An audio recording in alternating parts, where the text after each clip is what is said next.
নীতির মূল মাথা প্রসন্ন কুমার রায়, তার বাড়িতে দিলীপ ঘোষের দলিল পাওয়া যায়।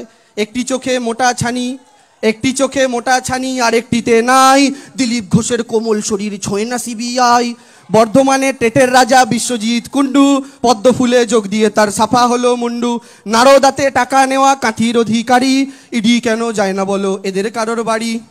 ইডির প্রভু নরেন্দ্র মোদী পোষা সারমেয়, ইনি বলেন কুকুরটাকে ওই পথেতে যেও। দৌড়ে গিয়ে কামড়ে দিবি দেখলে তৃণমূল, দাঁতের ধারে চিবিয়ে খাবি ঘাসের জোড়া ফুল। কিন্তু মোদী ভুলে গেছে কুকুর বড় ছোট, ঘাসের ফুল আজ মহিরুহ এবার তুমি ফোটো। এই কুকুরই করবে তারা সঙ্গে যাবে ষাঁড়, যেদিন তুমি খকরটাতে থাকবে না আর। ঘর যত তোমার অস্ত্র আছে ওহে অসুর সোনা, শুরু হলো এবার তোমার যাওয়ার সেদিন গোনা। আমার দুর্গা তৈরি আছে আসছো শুরু কবে, আর কেঁদো না আবার খেলা হবে। দেখুন আজকের আমাদের সভা কেন্দ্রীয় সরকারের বঞ্চনা থেকে শুরু করে এই যে দিনের পর দিন অপপ্রচার চলছে তার বিরুদ্ধে।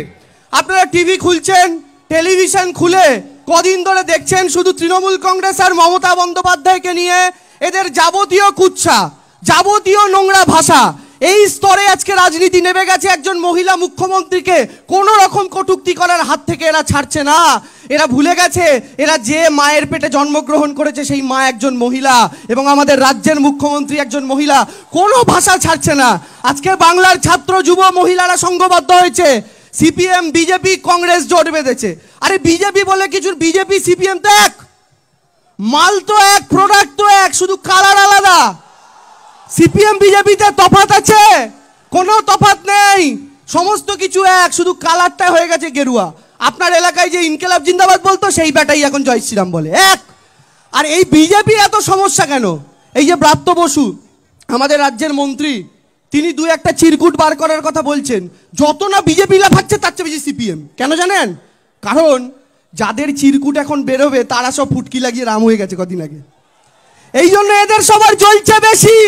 আর এই সিপিএম কি দিয়েছো? ছাত্র যুবরা এখানে আছে। ছোটবেলায় যখন আমরা স্কুলে পড়তাম বলতো খিচুড়ি স্কুল, একটা খিচুড়ি ধরেই বাড়ি পাঠিয়ে দিত। আর আজকে দিদি মিড ডে মিলে বাচ্চাগুলোকে ডিম খাওয়াচ্ছেন, মাংস খাওয়াচ্ছেন, তাই ওদের জ্বলছে পড়ছে। আর শুভেন্দু অধিকারী বলে একটা লোক আছে, ওরা আবার বেশি জ্বলন।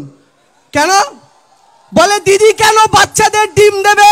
তোমার কেন রাগ বাবা? দিদি তোমায় ডিম দেয়নি বলে? দিদি কেন বাচ্চাদের ডিম খাওয়াবে, মাংস খাওয়াবে? আরে দিদি করবে, দিদি লক্ষ্মীর ভান্ডারও দেবে।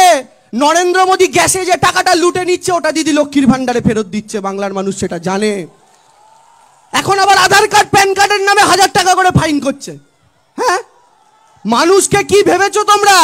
আর আমি একটা কথা বলি, দিদির উন্নয়নের কাজ দেখে এরা বুঝেছে মমতা ব্যানার্জিকে কাজের লড়াইতে হারানো যাবে না। তাই কি করো, নরেন্দ্র মোদীর 2-4টে কুকুর আছে, একটা কুকুরের নাম সিবিআই, একটা কুকুরের নাম ইডি। বলছে এই ছুটু ছুটু যা কামড়ে, তোকে কি কামড়া, যা যা।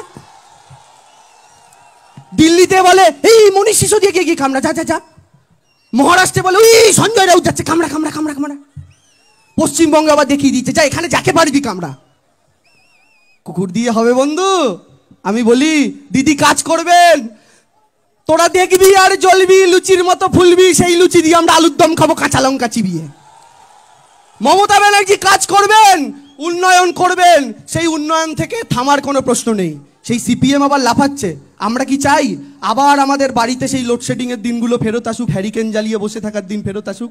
আজকে আপনাদের কারোর বাড়িতে হ্যারিকেন নেই, কেন জানেন? হ্যারিকেন আবার সেদিনই ফিরবে যেদিন সিপিএম ফিরবে, কারণ হ্যারিকেন দিদি তুলে দিয়েছেন, লোডশেডিং তুলে দিয়েছেন। আপনারা কেউ বলতে পারবেন না সিপিএম এর সময় 3টে সরকারি প্রকল্প, আপনারা কেউ বলতে পারবেন না নরেন্দ্র মোদীর থেকে পাওয়া 3টে প্রকল্প। কিন্তু আমি যদি বলি দিদির প্রকল্পগুলোর নাম বলুন, আপনারা গড়গড় গড়গড় গড়গড় করে সবকটা নাম বলে দিতে পারবেন। এই পরিবর্তনটাই মমতা বন্দ্যোপাধ্যায় এনেছেন।